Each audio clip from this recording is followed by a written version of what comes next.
નમસ્કાર વિદ્યાર્થી મિત્રો, આજે આપણે જુદા જુદા એકમ કોષમાં પરમાણુઓની સંખ્યાની ગણતરી વિશે અભ્યાસ કરીશું. તો આપણે આગળ ઉપર અભ્યાસ કરી ગયા છીએ કે કોઈ પણ સ્ફટિક લેટિસ એટલે કે એની રચના છે એની અંદર અસંખ્ય પ્રમાણમાં એકમ કોષો આવેલા હોય છે. તો અહીંયા મેં આ સ્ફટિક લેટિસ આખે આ દર્શાવેલી છે એ માત્ર સ્ફટિક લેટિસનો પણ નાનો ભાગ છે. હકીકતમાં તો આજે તમે જુઓ છો સમઘન દેખાય છે એવા અસંખ્ય હશે. તો આ આખી જે રચના છે એને આપણે સ્ફટિક લેટિસ કહેશું, અને સ્ફટિક લેટિસમાં આપણે આ રીતે યોગ્ય આકાર દર્શાવીએ છીએ એને આપણે એકમ કોષ કહેશું. તો કોઈ સ્ફટિક લેટિસમાં વિપુલ સંખ્યામાં એકમ કોષો આવેલા છે. તો અત્યારે મેં અહીંયા આ રેડ કલરથી આવું એક થોડુંક હાઇલાઇટ કરીને આ બોક્સ દર્શાવેલું છે કે જેમાં આ 8 ખૂણા છે આવેલા છે, ને ત્યાં જે ખૂણો છે એને આપણે શું કહીએ છીએ, આ જે બિંદુ દર્શાવીએ છીએ ને આપણે લેટિસ બિંદુ કહીએ છીએ. તો આ 8 લેટિસ બિંદુ અહીંયા ભેગા થઈ અને આપણને એક કોષ આપશે, એને આપણે એકમ કોષ કહીએ છીએ. તો આટલો ભાગ જે આપણે હાઇલાઇટ કરીને દર્શાવેલો છે એ ભાગને આપણે એકમ કોષ કહેશું, જે આપણે આગળ ઉપર અભ્યાસ કરી ગયા છીએ. તો આ સ્ફટિક લેટિસની અંદર આવા એકમ કોષ તો અસંખ્ય આવેલા હશે. અહીંયા આપણે કેટલા દર્શાવ્યા છે તો તમે જુઓ છો, આ એક, એની બાજુમાં જ અહીંયા આ બીજો દર્શાવી શકાય, આ બીજો સમઘન છે. પછી અહીંયા ઉપર અહીંયા તમે વિચારશો તો આ ત્રીજો છે અને આ ચોથો. તો ઉપર આવા 4 સમઘન છે. એવા જ નીચેની તરફ પણ 4 છે. અહીંયા તમારે જોવું પડશે, 3 ડાયમેન્શનલી તમારે વિચારવું પડશે તો જ સમજી શકશો. ઉપર 4 સમઘન છે, આ દેખાય છે એવા જ, અને નીચે 4 સમઘન છે. ટોટલ 8 સમઘન મેં અહીંયા દર્શાવેલા છે, એટલે કે 8 એકમ કોષ છે. પરંતુ 8 નહીં, હકીકતમાં તો અસંખ્ય હજારો લાખો એકમ કોષ છે એ આની અંદર સ્ફટિક લેટિસની અંદર આવેલા હશે. એટલે ફરીથી ખાસ સરખી રીતે સમજજો કે સ્ફટિક લેટિસ એટલે આખો ભાગ કે જેનો બનેલો હોય છે કોઈ પણ પદાર્થ, આખા ભાગને આપણે સ્ફટિક લેટિસ કહેશું. અને એની અંદર આવો એક નાનો ભાગ કે જેને આપણે એકમ કોષ કહીએ છીએ, એ એકમ કોષ દર્શાવેલો છે. એ અસંખ્ય એકમ કોષ હશે, અને એકમ કોષમાં અહીંયા જે આપણે બિંદુ દર્શાવેલા છે એને આપણે લેટિસ બિંદુ કહીએ છીએ. તો દરેક લેટિસ બિંદુ એક ઘટક કણથી રોકાયેલો હોય છે. તો લેટિસ બિંદુની જગ્યાએ શું હશે તો ઘટક કણ, ને ઘટક કણ તરીકે શું હોય, પરમાણુ, અણુ અથવા તો આયન હશે, એટલે અહીંયા ગોઠવાયેલો હશે. હવે દરેક કણનો કેટલો ભાગ એક એકમ કોષમાં સમાયેલ હોય છે એની આપણે ગણતરી કરવાની છે.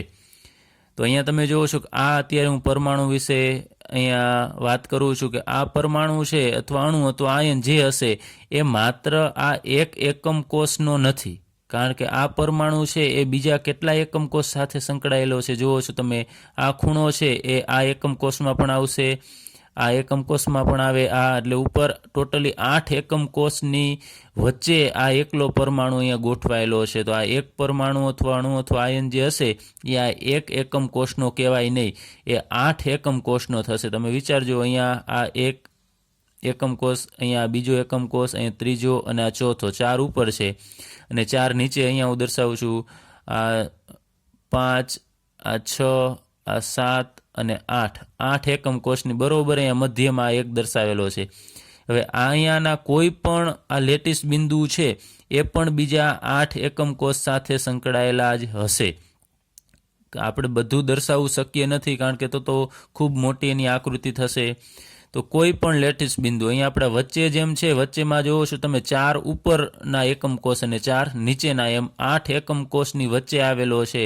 એટલે આ એકલો એકમ જે પરમાણુ, અણુ અથવા આયન હશે એ એકલો આ એક એકમ કોષનો હોતો નથી. તો એનો કેટલો ભાગ આ એક એકમ કોષમાં આવશે ને એના વિશે આપણે અભ્યાસ કરવાનો છે. ચલો, ત્યારબાદ હવે આપણે અહીંયા 3 પ્રકારના એકમ કોષ છે એમાં પરમાણુઓની સંખ્યાની ગણતરી વિશે અભ્યાસ કરીએ. એમાં સૌ પ્રથમ આદિમ ઘન એકમ કોષમાં પરમાણુઓની સંખ્યાની ગણતરી.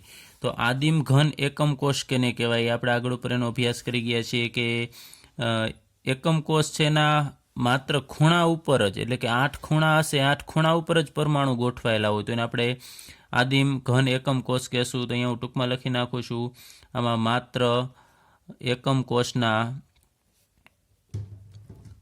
8 ખૂણા પર જ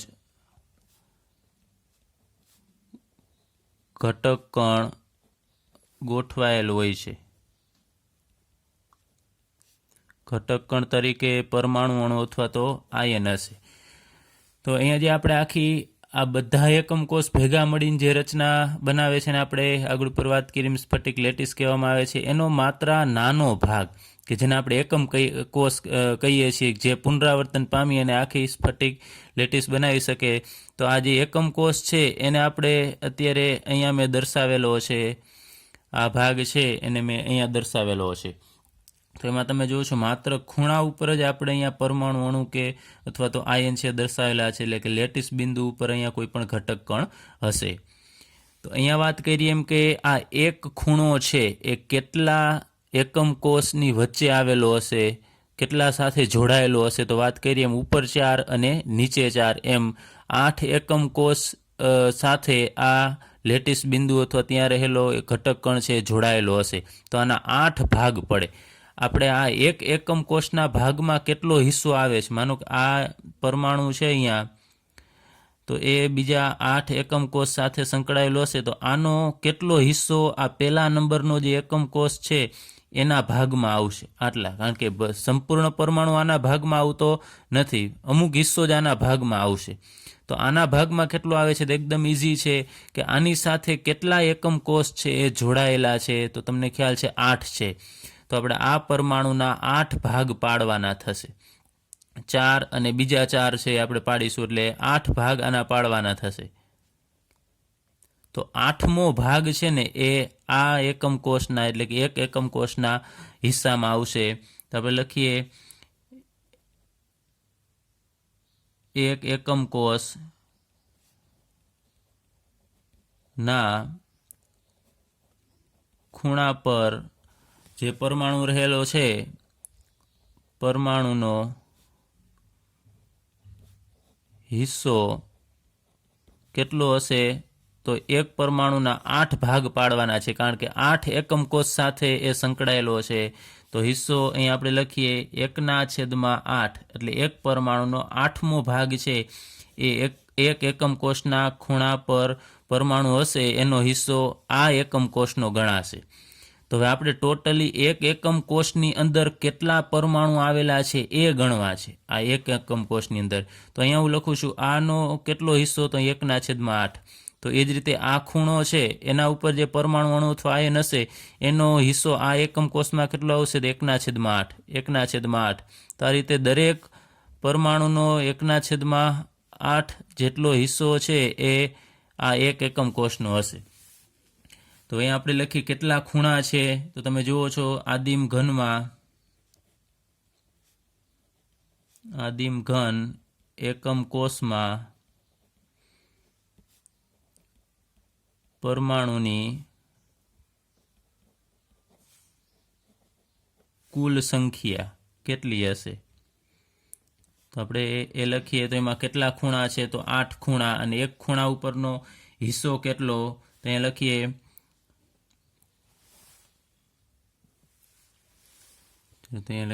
બરાબર કેટલા ખૂણા હોય એકમ કોષમાં, તો 8 ખૂણા. 8 ખૂણા એને ગુણ્યા એક ખૂણો છે એના ભાગમાં પરમાણુનો કેટલો હિસ્સો આવશે તો 1/8. તો અહીંયા લખીએ ગુણ્યા 1/8 પરમાણુ. બરાબર આ બંનેનો ગુણાકાર કરશો એટલે 8 અને 8 એ ઉડશે, એટલે પાછળ એક પરમાણુ આપણને મળશે. તો આદિમ ઘન એકમ કોષમાં એક એકમ કોષની અંદર તમે આ બધા ખૂણાના પરમાણુનો સરવાળો કરો તો એના ભાગમાં કેટલા પરમાણુ આવશે તો 1. તો આ સમજવું ઘણા બધાને મુશ્કેલ પડે છે કે 8 અહીંયા પરમાણુ ગોઠવાયેલા છે તો એના ભાગમાં કેમ 1 આવે, કારણ કે 8 જોડાયેલા છે, એકલાના નથી, કારણ કે બાજુમાં બીજો પરમાણુ એકમ કોષ હશે એનો હિસ્સો પણ એમાં ગણાય. તો આના અથવા તમે હવે આમ કરી શકો, આ દરેક પરમાણુનો આટલો તો ખ્યાલ આવી જશે તમને કે આ પરમાણુનો 1/8મો ભાગ છે એ આ એકમ કોષનો ગણાય. તો દરેક પરમાણુ છે એનો 1/8, તો અહીંયા આપણે સરવાળો કરવો પડે. 1/8 એવા એ 8 વખત લખી અને આપણે એનો સરવાળો કરીએ તો આપણને 1 મળશે. એટલે કે તમને એમનેમ ખ્યાલ આવી જશે 8 ગુણ્યા 1/8 એટલે 1 પરમાણુ. તો આ 1 એકમ કોષમાં પરમાણુ કુલ કેટલા કહેવાય? તો 1 કહેવાય. તો આ ખૂબ અગત્યનું છે, એ યાદ રાખજો. આપણે દરેક વખતે આગળ ઉપર પણ અમુક એક્ઝામ્પલ આવશે, એની અંદર પણ આની જરૂર પડશે. તો બધા જ ખૂણાથી પરમાણુ કેટલા થશે? તો 1 પરમાણુ થશે. તો આપણને ટેક્સ્ટ બુકમાં આકૃતિ આપેલી છે, જોઈએ. અહીંયા 3 જુદા જુદા પ્રકારની આકૃતિ છે. એમાં પ્રથમ આકૃતિ છે માત્ર અહીંયા આપણને સમઘન, અને એમાં અહીંયા આ લેટિસ બિંદુ છે એ દર્શાવેલા છે, એટલે કે પરમાણુઓના સ્થાન દર્શાવેલા છે. પરંતુ આ પહેલી આકૃતિ છે એમાં આપણે એવું નથી વિચારવાનું કે પરમાણુનું આ કદ છે, અથવા અણુ કે INGS એનું કદ છે. માત્ર અહીંયા આપણને એનું સ્થાન છે દર્શાવે છે, અને એના ઉપરથી આપણને એનો આકાર ખ્યાલ આવે. એટલે માત્ર અહીંયા રહેલા અહીંયા જે બિંદુ છે એ માત્ર સ્થાન સૂચવે છે, અને અહીંયા તમે જુઓ છો કે માત્ર ખૂણા ઉપર જ છે. એટલે આ આદિમ પ્રકારનો એકમ કોષ થશે. પછી બીજી આકૃતિનું વાસ્તવિક કદ આપેલું છે, કે હકીકતમાં પરમાણુઓ છે એમ છૂટા છૂટા હોતા નથી, એકબીજાની નજીક નજીક હશે. તો અહીંયા તમે જુઓ છો કે આ રીતે આનું સેન્ટર, આપણે આ પરમાણુનું આ કેન્દ્ર કહીએ, અહીંયા પરમાણુ હોય તો એનું કેન્દ્ર, અને આ પરમાણુનું કેન્દ્ર, એ બધાને આપણે આમ જોડી દઈએ તો આપણને આ સમઘન જેવી રચના છે એ મળશે. એ જ રીતે અહીંયા પાછળ આનું કેન્દ્ર હોય, અહીંયા કેન્દ્ર હશે, એ બધાને આપણે આમ જોડશું તો આપણને એક સમઘન મળશે. પાછળ અહીંયા પરમાણુનું કેન્દ્ર હશે જે આપણને દેખાય નહીં, પણ છતાં પણ આપણે જોડીએ તો આવો સમઘન બનશે. એવી જ રીતે પાછળ અહીંયા જે એક પરમાણુ તો તમને દેખાશે જ નહીં, પાછળ છે, એને આપણે આમ દર્શાવીએ ટોટલી, તો અહીંયા તમને સમઘન દેખાય છે. આ રીતે બનશે. તો અહીંયા જે બધા પરમાણુ છે ને વાસ્તવિક હકીકતમાં કદ, હકીકતમાં પરમાણુ છે આ રીતે નજીક નજીક ગોઠવાયેલા હશે. ત્યારબાદ હવે 1 એકમ કોષના ભાગમાં કેટલા પરમાણુ આવેલા હોય ને એ આ આકૃતિ છે, C આકૃતિ આપણને દર્શાવે છે. તો તમે જુઓ છો આવો ભાગ છે ને એ એક પરમાણુનો 8મો ભાગ છે. મેં તમને આગળ ઉપર વાત કરી કે એક પરમાણુ છે એના 8 ભાગ કરવાના. તો આ જે ભાગ છે એ 1/8મો ભાગ, 1/8 ભાગ દર્શાવે છે આ. તો અહીંયા તમારે વિચારવું પડશે 3 ડાયમેન્શનલી થોડું, ત્યારે તમને ખ્યાલ આવશે. ફરીથી આપણે લઈએ કે આમાં માત્ર તમને આકાર દર્શાવે છે એકમ કોષનો, અને આ બિંદુ દર્શાવે છે જે લેટિસ બિંદુ છે એના સ્થાન દર્શાવે છે માત્ર. જ્યારે અહીંયા વાસ્તવિક કદ દર્શાવે છે, અને એની અવકાશ ભરતી, એટલે અવકાશમાં 3 ડાયમેન્શનલ રીતે પરમાણુ કઈ રીતે ગોઠવાયેલા છે એને આપણે અવકાશ ભરતી કહેશું. અને આ 1 એકમ કોષ છે એનો વાસ્તવિક ભાગ દર્શાવે છે કે પરમાણુ કેટલા આવેલા હશે. ત્યારબાદ અંતઃકેન્દ્રિત સમઘનીય એકમ કોષમાં પરમાણુઓની સંખ્યાની ગણતરી. તો અંતઃકેન્દ્રિત સમઘન એકમ કોષ કેને કહેવાય? એના પહેલાં અહીંયા આપેલું છે કે અંતઃકેન્દ્રિત સમઘનીય. સમઘનીય એટલે કે એની 3 ધાર આપણે વાત કરેલી આગળ ઉપર, A, B અને C. માનો કે આને A કહીએ, અને B કહીએ, અને C કહીએ. એ 3 સમાન હશે, A બરાબર B બરાબર C. અને આગળ ઉપર આપણે જે આદિમ ઘન કીધો તો એમાં પણ A બરાબર B બરાબર C જ હશે. અને સમઘનીય છે એટલે અહીંયા જે ખૂણો છે 3 આલ્ફા બીટા ગેમા, એ 3 ખૂણા પણ 90 ડિગ્રીના જ હશે.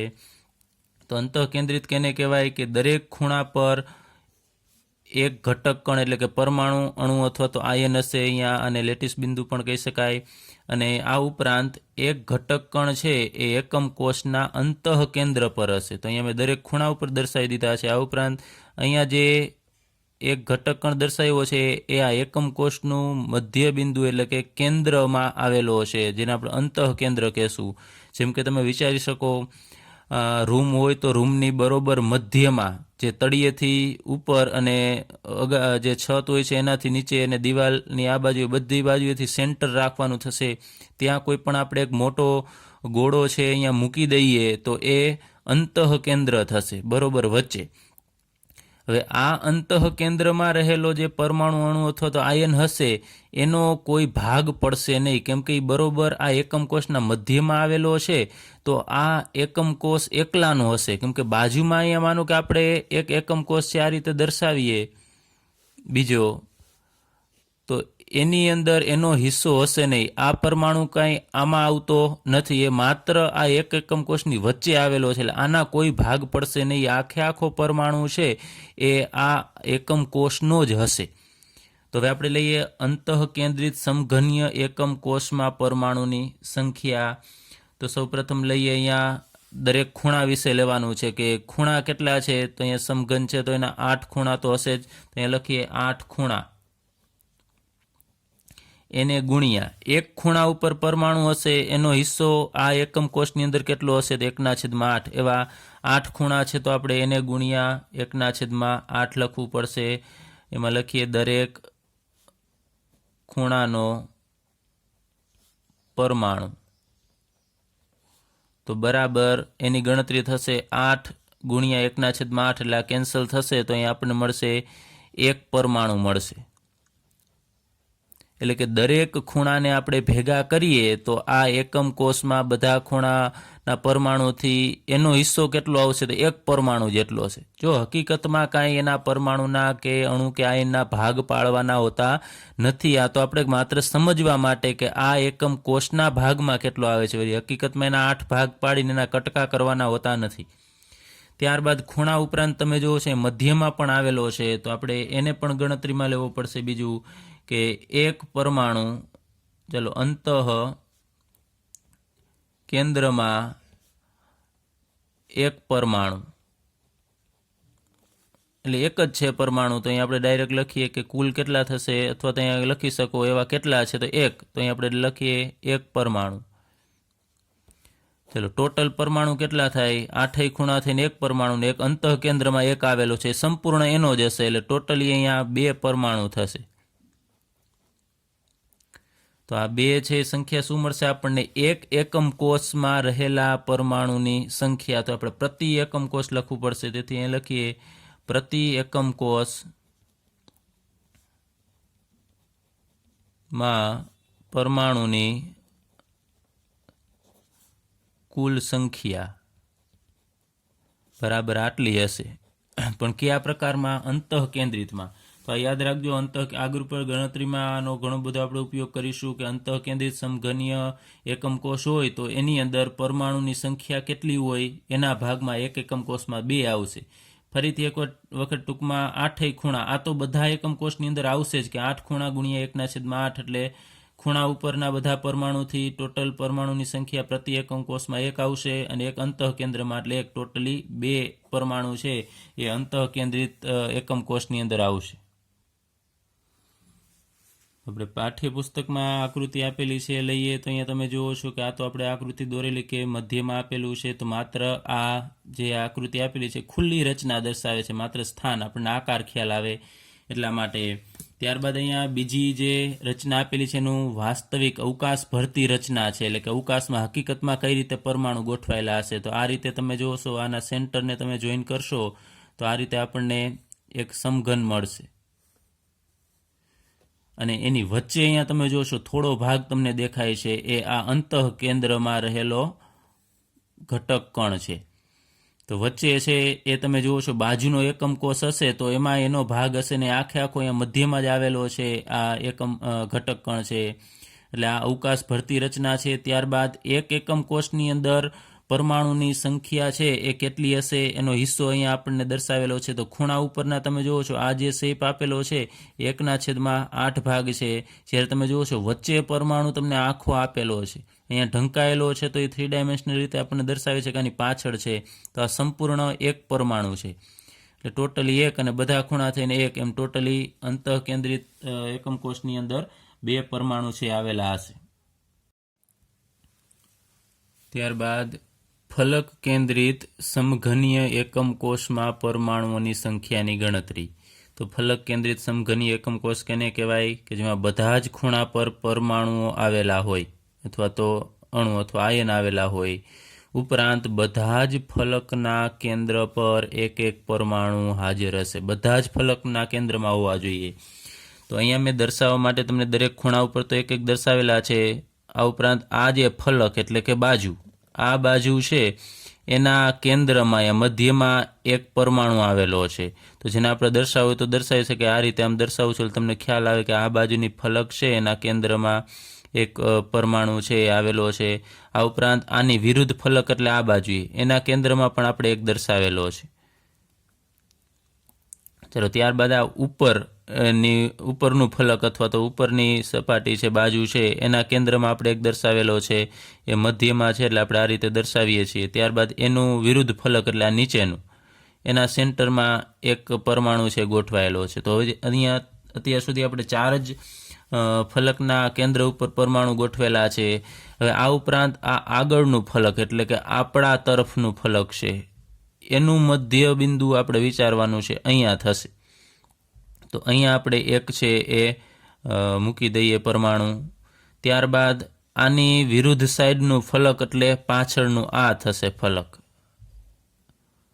થોડું 3 ડાયમેન્શનલી તમારે વિચારવું પડશે, ત્રિપરિમાણમાં વિચારશો તો ખ્યાલ આવશે કે આ સપાટી છે. અથવા તમારે રૂમ છે, રૂમની કલ્પના કરી લેવાની કે રૂમની માનો કે આગળ દરવાજાની દિવાલ હોય તો એની પાછળની દિવાલ છે આ થશે.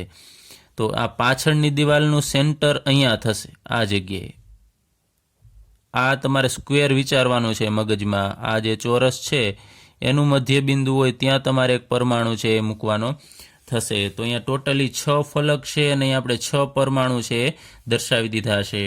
હવે તમને ખ્યાલ છે કે જે ખૂણા પરનો પરમાણુ છે એનો તો એના 8 ભાગ પાડવાના છે. એટલે 1/8મો ભાગ છે એ આ એક ખૂણા પરનો પરમાણુ છે એ આ એકમ કોષમાં સહયોગ આપશે. હવે ફલક ઉપરનો પરમાણુ છે એ કેટલો હિસ્સો આપશે? તો તમને ખ્યાલ છે કે એકમ કોષ છે એને આપણે આ રીતે આમ અત્યારે દર્શાવીએ. માનો કે બાજુમાં આપણે આમ સાઈડમાંથી જોઈએ છીએ, માનો કે આપણે બરોબર સામેથી એક્ઝેક્ટ જોઈએ આમ, તો બીજી બધી વસ્તુ આપણને દેખાશે નહીં, આ રીતે માત્ર ચોરસ જ દેખાશે. તો આપણે આવા 4 એકમ કોષ છે અહીંયા લીધેલા છે. આ એક એકમ કોષ અહીંયા, આ બીજો, ત્રીજો, ચોથો. તો જે ફલક પરનો પરમાણુ છે, ફલક એટલે બાજુ, તો આ દિવાલ છે, આ બાજુ છે, એ આ 2 એકમ કોષની સહિયારી બાજુ કહેવાય. બાજુમાં હોય, માનો કે આપણે બાજુમાં આપણે ઘરે કોઈ રૂમ હોય તો રૂમની એક દિવાલ છે કોમન હશે, આ બાજુના રૂમની પણ આ દિવાલ કહેવાય, અને આ રૂમ હશે તો એની પણ આ દિવાલ કોમન કહેવાય. તો માનો કે એ રૂમની દિવાલ છે એનું જ આપણે તે ઉદાહરણ લઈએ કે એની વચ્ચે આપણે કોઈ પણ એક મોટો ગોળો છે બરોબર દિવાલના સેન્ટરમાં મૂકીએ કે થોડો આ બાજુએ દેખાય ને થોડો આ બાજુએ દેખાય. તો હવે આ બાજુનો રૂમ છે એટલે કે આપણો આ એકમ કોષ છે એના ભાગમાં આ પરમાણુ આખો, તો એનો હિસ્સો કેટલો આવશે? તો તમને ખ્યાલ છે કે આ ફલક એ 2 એકમ કોષની વચ્ચે છે, તો આ પરમાણુ છે એ પણ આ 2 એકમ કોષની વચ્ચે આવેલો છે. તો એક એકમ કોષના ભાગમાં આ અડધો ભાગ આવેલો હશે, આટલો ભાગ છે આવેલો હશે. તો 1/2 ભાગ છે એ આ એકમ કોષનો હિસ્સો કહેવાય આ પરમાણુનો. એ જ રીતે આ એકમ કોષનો હિસ્સો 1/2 થશે. પછી એ જ રીતે અહીંયા પણ ફલકમાં આવેલો હોય પરમાણુ, તો આ એકમ કોષના હિસ્સામાં અડધો આવશે. એટલે તમારે એટલું જોવાનું છે કે તમારે જેનો હિસ્સો જોવો હોય એ કેટલા એકમ કોષની સાથે સંકળાયેલો છે એ જોવું પડે. ફલક છે એ બાજુના એક એકમ કોષ સાથે સંકળાયેલી હોય છે, આ તો એની મધ્યમાં રહેલો પરમાણુ એના 2 ભાગ પાડવાના. આ ખૂણો છે એ કેટલા એકમ કોષ સાથે સંકળાયેલો હોય તો 8, તો એના 8 ભાગ પાડવાના. તો આને આપણે થોડું આમ સાઈડમાંથી એમ મોટું કરીને જોઈએ તો 2 એકમ કોષ છે તેના પરમાણુને આપણે આ રીતે વિભાજિત કરી શકાય, 2 ભાગ, આ એક એકમ કોષ અને આ બીજો એકમ કોષ. તો અડધો પરમાણુ છે એ આ એક એકમ કોષના ભાગમાં આવશે. તો ચલો આપણે આની મદદથી સમજીએ. માનો કે આ એકમ કોષ છે અને આ જગ્યાએ સેન્ટરમાં આપણે એક આ પરમાણુ છે આ મૂકવાનો છે. તો હવે સેન્ટરમાં મૂકશું, આમ તો ન ચાલે, આ તો આપણે અહીંયા આપણી લિમિટેશન આવે છે, દર્શાવી ન શકાય. પરંતુ તમારે વિચારવાનું છે અડધો આની અંદર હશે, તો અડધો અંદર હશે તો દેખાશે કેવી રીતે? આ રીતે દેખાશે આપણને. તો હવે તમે જોઈ શકો છો કે અડધો પરમાણુ આની અંદર વહી ગયો છે, તો આખા પરમાણુનો અડધો હિસ્સો છે આ એક એકમ કોષનો હશે ને અડધો હિસ્સો છે આ બાજુ એકમ કોષ હશે એનો હશે. હવે આની આપણે ગણતરી કરીએ. તમને આટલો ખ્યાલ હોવો જોઈએ કે આ ફલક ઉપર રહેલો પરમાણુ છે એનો હિસ્સો 1/2, આટલું યાદ રાખવાનું. આપણે એની ગણતરી કરીએ. ફલક કેન્દ્રિત સમઘનીય એકમ કોષમાં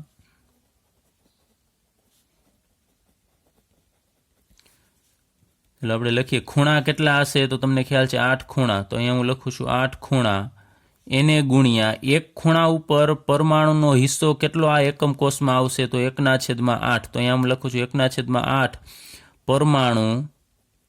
પછી આમાંય લખી શકાય પ્રતિ ખૂણો,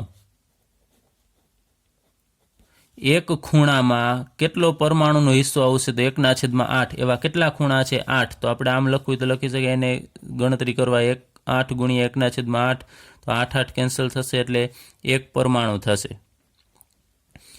ત્યારબાદ હવે ફલક છે. ફલક કેટલી છે એટલે કેટલી બાજુ છે આ સમઘનની? તો તમને ખ્યાલ છે 6 છે. તો અહીંયા હું લખું છું 6 ફલક, એને ગુણ્યા હવે એક ફલક છે એના હિસ્સામાં કેટલો પરમાણુ આવશે? તો અડધો આવશે. તો અહીંયા લખું છું 1/2 પરમાણુ પ્રતિ ફલક. એક ફલક એટલે કે એક બાજુના ભાગમાં અડધો પરમાણુ આવશે. તો અહીંયા આપણે આની ગણતરી કરીએ તો 6 ગુણ્યા 1/2, તો અહીંયા 2 તરીને 6 એટલે 3 ગુણ્યા 1 એટલે 3 પરમાણુ. તો જે 6 ફલક ઉપર પરમાણુ ગોઠવાયેલા છે એમાંથી આ એક એકમ કોષના ભાગમાં કેટલા આવશે? તો 3 પરમાણુ આવશે. તો હવે કુલ આખા એકમ કોષ એટલે કે ફલક કેન્દ્રિત એકમ કોષ છે એમાં કુલ પરમાણુ કેટલા થશે? તો 3 ને 1 4 થશે. ત્યાં લખીએ આપણે, તેથી ફલક કેન્દ્રિત સમઘનીય એકમ કોષમાં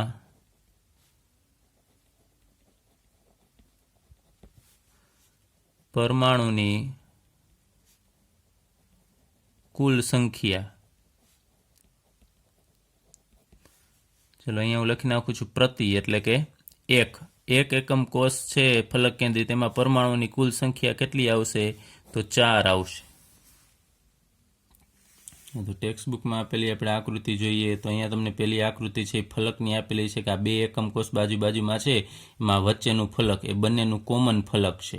તો એની વચ્ચે પરમાણુ હશે તો એનો અડધો પરમાણુ છે એ આ એકમ કોષમાં આવશે અને અડધો આ બાજુએ આવશે.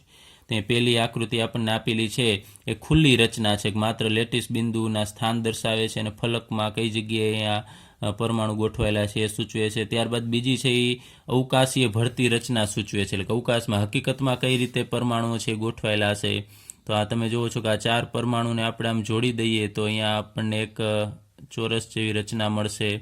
એ જ રીતે આને આમ જોઈન્ટ કરી દઈએ અને અહીંયા પાછળનો પરમાણુ છે એ અહીંયા ઢંકાયેલો છે તો આપણે એને અહીંયા દર્શાવવું પડશે. તો આના જેવો ચોરસ મળશે, સમઘન મળે છે. ત્યારબાદ આ સમઘનની બરોબર અહીંયા વચ્ચે તમે જુઓ છો કે આ ફલકની વચ્ચે એક પરમાણુ છે એ ગોઠવાયેલો છે, એ અહીંયા રહેલો છે. એ રીતે આ ફલક છે એની મધ્યમાં રહેલો પરમાણુ આ છે. ત્યારબાદ એક એકમ કોષના હિસ્સામાં પરમાણુ કેટલા આવશે તો એ અહીંયા દર્શાવેલો છે. ખૂણા ઉપરનો ભાગ છે એ 1/8 સૂચવે છે અને આ પરમાણુ તમને જુઓ છો કે અડધો આપેલો છે, અડધો ભાગ કરેલો છે, એટલે 1/2 ભાગ કહેવાય જેટલા પરમાણુ દેખાય છે બધા. તો એવા 6 ફલક છે અને 1/2 ભાગ એટલે બધા ફલક થઈને કુલ 3 પરમાણુઓ થશે. ચલો હવે આપણે લઈએ કે એકમ કોષ છે એની ધાર ઉપર જો પરમાણુ હોય, આગળ ઉપર આપણને અમુક પ્રકારના એવા એક્ઝામ્પલ આપશે, એમાં પૂછશે કે આ જગ્યાએ પરમાણુ રહેલો છે, એમાં ફલક ઉપર હોય કે મધ્યમાં હોય, ખૂણા ઉપર, એનો તો અભ્યાસ આપણે કરી ગયા છીએ. તો જો એકમ કોષની કોઈ ધાર ઉપર પરમાણુ આવેલો હોય તો એનો હિસ્સો આ એક એકમ કોષમાં કેટલો હશે?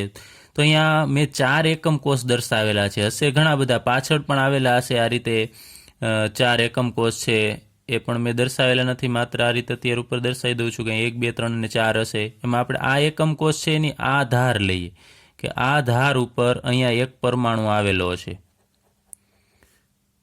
તો આપણે એ જોવાનું છે કે આ ધાર ઉપર પરમાણુ છે તો આ ધાર છે એ કેટલા એકમ કોષની સાથે જોડાયેલી હશે.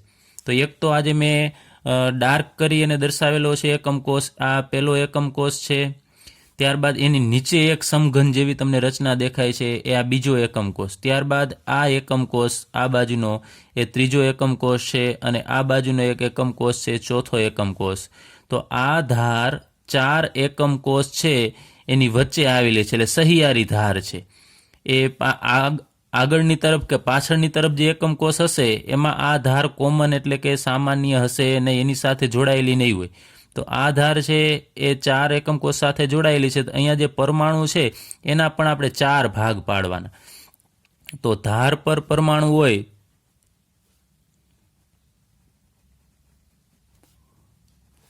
તો એના 4 ભાગ પાડીશું તો 1/4 એટલે કે આટલો હિસ્સો છે એ આ એક ધાર ઉપર પરમાણુ હોય એનો જે તે એકમ કોષની અંદર રહેલો હશે. એકદમ ઇઝી છે. તમને આટલું મગજમાં 3 ડાયમેન્શનલ રીતે વિચારશો કે જે તે પરમાણુ જે જગ્યાએ હોય, ધાર હોય કે ખૂણો હોય કે ફલક હોય, એ બીજા કેટલા એકમ કોષ સાથે જોડાયેલી છે ને એટલા ભાગ પાડવાના એ પરમાણુના. 4 એકમ કોષ સાથે જોડાયેલી છે ધાર, તો 4 ભાગ પાડવાના. તો આનો 1/4 ભાગ છે એટલે 1/4 ભાગ છે એ આ એકમ કોષનો હિસ્સો ગણાશે. તો લાસ્ટમાં લઈ લઈએ આપણે કે આટલી વસ્તુ યાદ રાખવાની છે કે એક એકમ કોષમાં પરમાણુનો હિસ્સો કેટલો હશે. ખૂણા પરનો પરમાણુ હોય તો 1/8, અંતઃકેન્દ્ર પર એટલે કે મધ્યમાં હોય તો 1, ફલક પરનો પરમાણુ હોય તો 1/2, ધાર પરનો પરમાણુ હોય તો 1/4.